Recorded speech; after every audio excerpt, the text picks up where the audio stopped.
عیسی ابن موسی از درباریان منصور خلیفه عباسی بود.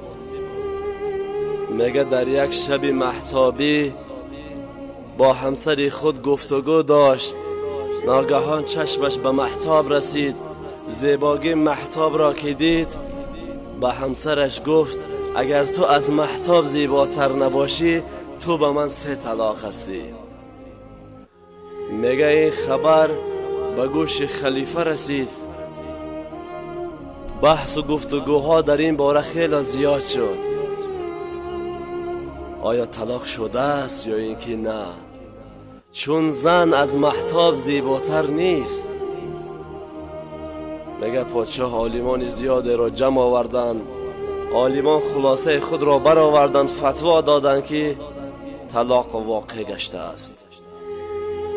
میگه در بین آنها شاگرد امام ابو حنیفه رحمت الله علیه حضور داشت. خلیفه از او پرسید، گفت فکری تو در این باره چی هست؟ شاگرد امام ابو حنیفه رحمت الله علیه با گفتن بسم الله الرحمن الرحیم شروع کرد و 3 آیت سوره تین را تلاوت کرد. گفت خدا میگه انسان را احسن تقویم آفریدم. انسان را از همه مخلوق زیبا آفریدگی هستم.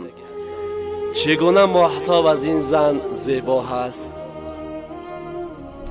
یعنی از این دیده می شود که زن از مهتاب زیباتر است. این طلاق واقع نگشته است. می توانند که زندگی بکنند.